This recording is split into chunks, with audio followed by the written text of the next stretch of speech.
Öncelikle yeni anayasa tartışmalarıyla ilgili birkaç kelam etmek isterim.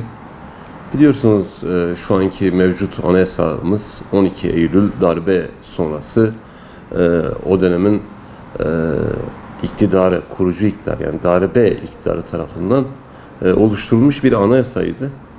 Bundan birkaç gün önce, bir süre önce 29 Ekim Cumhuriyet Bayramı'nı kutladık. Cumhuriyet, halkın kendi kendini yönetmesi, halkın kendi özgür iradesiyle seçtiği temsilciler vasıtasıyla seçildiği rejimin adı. Ancak Cumhuriyet Bayramı'nı kutladığımız, yakın zamanda kutladığımız bu süreçte ne yazık ki hala darbe ürünü bir anayasa ile ülke yönetiliyor. Bu bir tezat oluşturuyor. Çünkü anayasayı bizzat halk iradesiyle seçilen temsilciler vasıtasıyla oluşturulması gerektiğine inanıyor ve düşünüyoruz. Bu anlamda uzun zamandır gündemde olan, sık sık gündeme gelen, bazen gündem dışına itilen ancak gündemden çıkmayan anayasa değişikliği konusuna değinmekte fayda görüyoruz. Evet, biz de Vatan Barosu olarak ve diğer hukuk kurumları olarak mutlaka 80 darbesi ürünü anayasanın değiştirilmesi gerektiğine, yeni bir anayasaya ülkenin ihtiyacı olduğuna biz de inanıyoruz ve bunu destekliyoruz. Neden? Çünkü o dönemin zihniyeti tarafından oluşturulan anayasa ne yazık ki özellikle insan hakları anlamında, hukukun üstünlüğü anlamında, vatandaşın öne çıkarılması anlamında hem eksiklikler hem de tabiri caizse bir gerilik taşıyordu.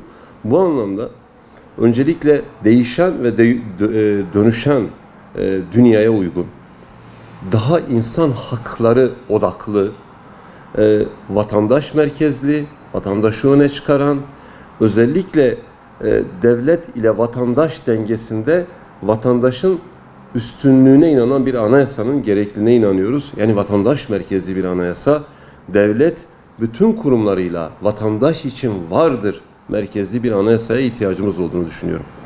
Peki bu konuda nasıl bir yol haritası izlenmeli? Elbette konuşuluyor, çalışmalar var. Ancak şu an